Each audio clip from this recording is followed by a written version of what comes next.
एक जगह तुलसीदास जी जो आप कह रहे हो रामायण का पहले के कांड में है, जहाँ वो लिख रहे हैं कि ये रामचरितमानस क्या है, ये सरयुग नदी है, क्या है, समझे कि नहीं? सरयुग नदी को कहते हैं कि राम कथा ही सरयुग है।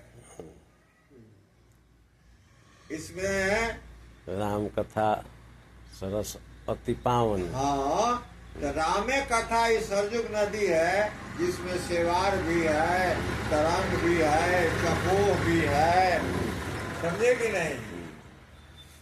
कहीं घमंड के विषय में लिखे हैं कि क्या है, ये सब वही उतने दूर में पूरा है कि राम कथा में हाथना चीज है। इसमें के ऐसे ऐसे पात्र हैं जिसमें सारा चीज मिलेगा, फिर भी ये राम की कथा जो है सो बहुत पवित्र, पावने दूसरे को भी पवित्र करने वाला है, लेकिन समझे तो।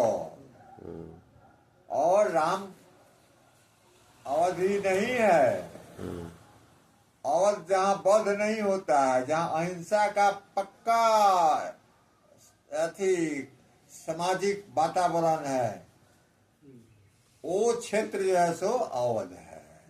वहाँ हिंसा नाम का कोई चीज न सोचना है न करना है, ऐसा अवस्था है, उसका नाम अवध है। कौशल्या कौशल्या तो भक्ति है, भक्ति है, भक्ति है। राम बिना भक्ति के प्रकटे नहीं होते हैं। भाई प्रकट की पाला मैंने किसके यहाँ प्रकट है? कौशल्या के यहाँ हुए ना। भक्ति रहेगी तभी परमात्मा प्रकट होते हैं। कौशल्या हितकारी पहला नाम रखे हैं कि भाई कौशल्या के हित के लिए है। कौशल्या का मतलब होता है कोश है जिसके पास लय करने का। कौशल्या कोश माने खा जाना, परमात्मा में लय करने का जिसके पास खजाना है उसका नाम कौशल्या है, यानी भक्ति। भक्ति जिसके यहाँ है उसके यहाँ राम का अवतरण होता है। इसलिए भय प्रकट कृपाला दीन दयाला कौशल्या हितकारी, समझे कि नहीं? कौशल्या के हित के लिए जन्म लिया है। कैकई कई कर्म का विधान है, कर्म है। कर्म कहते हैं परमात्मा के चिंतन में जो क्रिया होती है उसका नाम कैकई है, कर्म है। नहीं तो अगर कैकई को खल बता दीजिएगा तो तुरंत आएगा कि खल से चंदन की उत्पत्ति कैसे हो गई, वैराग्य रूपी भरत कैसे जन्म ले लिए। वैराग का प्रतीक है भरत जी तो कैसे प्रकट हो गए। सोच बात है कि परमात्मा के प्राप्ति के, परमात्मा के चिंतन में जिसका समय बीतता है उसका नाम है कैकई। कर्म का प्रतीक है। कर्म संसार का जितना आप काम करते हैं वो कर्म नहीं है, ये व्यवसाय है। और ईश्वर का चिंतन करते हैं वही कर्म है, क्योंकि आपका स्वभाव जो है वो परमात्मिक चिंतन के लिए है। आप वही चाहते हैं, आपका स्वभाव ही है परमात्मा का चिंतन करना। परमात्मा के चिंतन से आनंद मिलता है, अनंत सुख मिलता है, इसलिए आप उसी को चाहते हैं। इसीलिए आपका स्वभाव वही है। उस स्वभाव में जो आप क्रिया करते हैं, उस स्वभाव के लिए जो क्रिया करते हैं, फूल जो चलते हैं, यही कर्म है, यही के कई है। इस अवस्था में उससे जो भी निकलेगा वैराग्य निकलेगा। इसलिए एक व्यक्ति का नाम वैराग्य नहीं है, एक गुण का नाम वैराग्य है, एक सद्गुण का नाम वैराग्य है। और सद्गुणों का समूह जब मनुष्य के अंदर आ जाता है तो परमात्मा का दर्शन करता है, उसकी यहाँ परमात्मा प्रकट हो जाते हैं। कृष्ण कहते हैं, हे अर्जुन, तुम्हारे पास परमात्मा को दर्शन करने का ऐश्वर्य तुम्हारे पास जमा था, ऐसे देवताओं के पास भी नहीं होता है, इसलिए मैंने तुमको जो अपना स्वरूप दिखाया है, ये तुम्हारे ऐश्वर्य का फल है। आज तक किसी ने ऐसा देखा ही नहीं है। बोलिए। सुमित्रा बताइए। सौमित्र जीव का जो बहुत मतलब सहयोगी है, सुविचार का नाम है सुमित्रा। अच्छे विचार से ही परमात्मा का चिंतन में आप आगे बढ़ते हैं, इसलिए सुमित्रा है। इसलिए इसमें वैराग की उत्पत्ति होती है। सुविचार से ही वैराग विवेक उत्पन्न होता है। लक्ष्मण विवेक है। लक्ष्मण जी विवेक का विवेक प्रतीक है। सुविचार से ही विवेक आता है। विचार जब सुविचार मजबूत हो जाएगा तब इसमें विवेक उत्पन्न होता है। विवेक का नाम है हंस। हंस। हाँ, विवेक जब रहेगा तो क्या अच्छा है क्या खराब है, जैसे हंस आप जो है सो अच्छा वाला को ग्रहण कर लीजिए, खराब वाला को छोड़ दीजिएगा। पानी है तो हटा दीजिएगा, दूध है तो पी लीजिएगा। ये हंस का गुण है। इसलिए हंस अवस्था जो है सो विवेक है। अतः अब आप पी रहे हैं ना दूध को, बैराग में सब छूट जाएगा। इसलिए इससे श्रेष्ठ वैराग है। इसलिए विवेक का बाद अवस्था वैराग का है, समझे ना। और वैराग का बाद जो है सो ज्ञान की अवस्था है, जो राम है।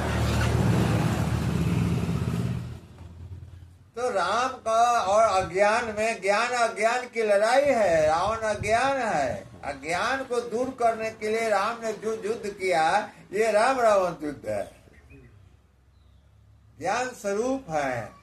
अब आप सोच लीजिए कि 3 माताएं हैं, तो सुमित्रा सुविचार है, कौशल्या भक्ति है, और केकई कर्म है, परमात्मिक कर्म चिंतन है। और ये 4 भाई जो है सो चारों भाई, एक ज्ञान है, एक वैराग है, एक विवेक है, एक सत्संग है।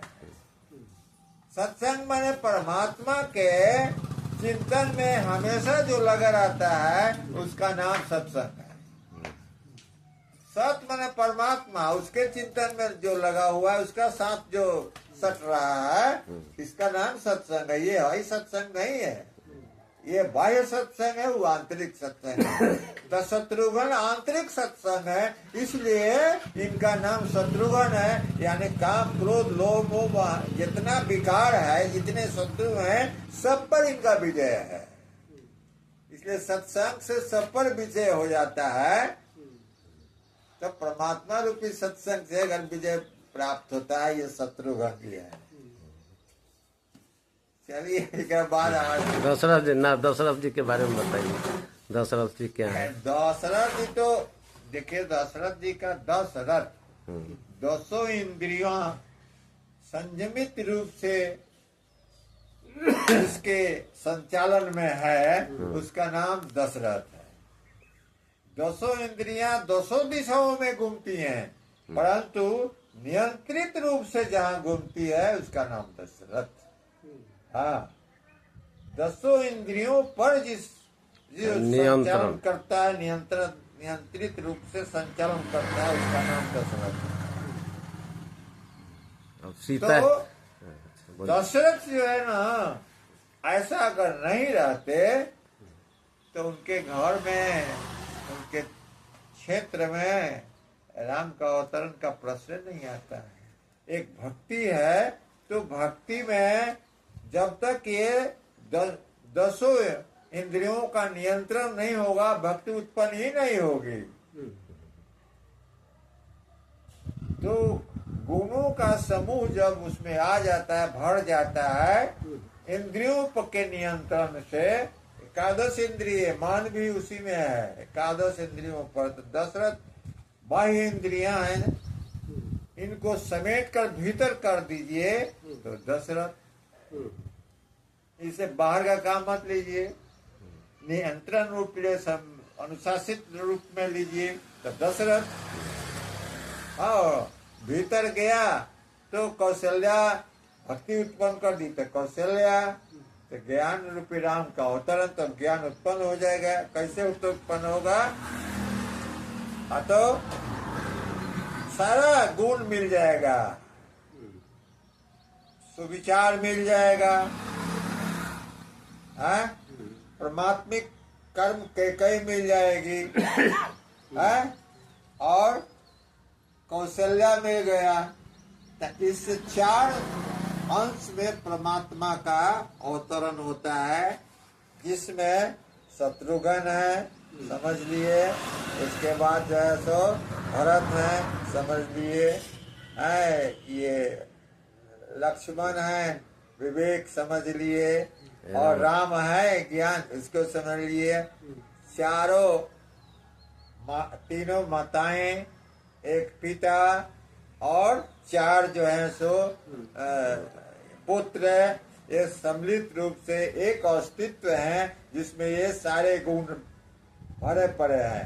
अब इसके बाद 4 इनकी पत्नियां हैं, वो भी 4 गुणों से संपन्न है, इसलिए वो 4 गुण मिल जाते हैं। तो एक ये दशरथ का एक समाज बनता है, मानव रूपी दशरथ का यही समाज बनता है जो विकारों पर विजय प्राप्त करता है।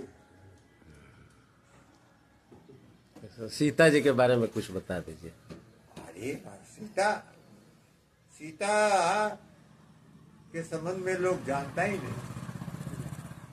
आप ही के शरीर में सीता है। जब तक जम नियम का पालन करते हैं, इंद्रियों पर नियंत्रण है, तब तक तो वो प्रकट नहीं होती है। लेकिन आपके अंदर जब ज्ञान का शुरुआती होता है, इसके बीच में जितने कर्म आप करते हैं, कई का कर्म करते हैं, शत्रुघ्न का कर्म करते हैं, अथी का सुविचार माने सुविचार का कर्म करते हैं, विवेक का कर्म करते हैं, वैराग का कर्म करते हैं। तो जब ज्ञान उत्पन्न होने लगता है तो आह्लादनी शक्ति जो है सो इसमें जन्म लेती है। तो प्रकृति का एक ऐसा अंश है जो माने इसमें बहुत पावर है, और सारा सृष्टि का वही रचयिता है, वही सृष्टि रचती है। वो आपके शरीर में जो है सो शक्ति रूप में है, सोई हुई है, इससे जागृत होती है। बाल्या अवस्था आता है, सब अवस्था जागरण होने में जन्म लेना, उसके बाद जो है सो आगे बढ़ेगा तो किशोर अवस्था है। उसी तरह से जनकपुर ज्ञान की नगरी है, राजा जनक ज्ञान है, उस ज्ञान की नगरी में सीता का जन्म होता है। यह शक्ति जागृत होती है। सीता का जन्म होता है कि अवतरित होती है? सब घट मेरा साइया, ना घट सुना हो, बलिया घट जो जामे प्रकट हो, तब है प्रकट कृपाला प्रकट हो गई। वो भी प्रकट हुई है, ये भी प्रकट हुए हैं। जी। राम भी प्रकट हुए तो सीता भी प्रकट हुई। मूलाधार चक्र पृथ्वी का केंद्र है, इसलिए पृथ्वी से उत्पन्न होती है, पृथ्वी से प्रकट होती है। और ज्ञान रूपी परमात्मा सहस्त्रार चक्र में है, राम सहस्त्रार चक्र में है, इसलिए सहस्त्रार चक्र में जाकर मिल जाती है। मोह रूपी धनुष टूटता है, अभिमान रूपी धनुष टूटता है, मोह नहीं, अभिमान रूपी धनुष टूटता है। अभिमान कहते हैं सूक्ष्म अहं को, घमंड है एक अवस्था, समझे ना। और एक जो है सो अभिमान अवस्था है, और एक और अवस्था है अहंकार अवस्था है। तो घमंड, अहंकार, अभिमान, ये तीन अवस्था है इसका। तो अभिमान सतोगुण में आता है, तो सतोगुण का धनुष था वो। सतोगुण में अभिमान रूपी धनुष को जो है सो राम ने तुड़ा। अभिमान तामसिक व्यक्ति से नहीं टूटेगा, राजसिक व्यक्तियों से नहीं टूटेगा। तो जितने राजा आए थे उसमें तामसिक वाले थे और राजसिक वाले थे, तो अभिमान का धनुष टूटा ही नहीं, उठा ही नहीं सका लोग। इसलिए राम ने तो उठाया भी नहीं, छू दिया, टूट गया। यानी ज्ञान में इतना पावर है कि अभिमान को छूने से खत्म हो जाता है, बिना उसके अहिब्बे नहीं करता है, भंग हो जाता है, उसका अस्तित्व मिट जाता है ज्ञान के सामने। अभिमान का ये अभिमान का धनुष जब टूटता है तो कितना ताकत है उसमें। तो शक्ति जो है, सीता रूपी शक्ति जो है सो आगे बढ़ के जयमाल देती है, अपना लेती है, यानी प्रभु से उसका दर्शन हो जाता है। और अयोध्या में अब पहुंचती है, जहाँ किसी तरह का युद्ध नहीं हो रहा है। सहस्त्रार चक्र में ये परमात्मिक लोक है, इसमें हिंसा नहीं होती है, वहां पहुंचती है। ये रामायण है।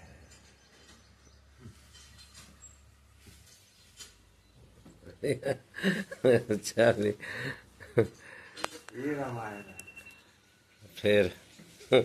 फिर एक आगे कहियो सुनल जाई।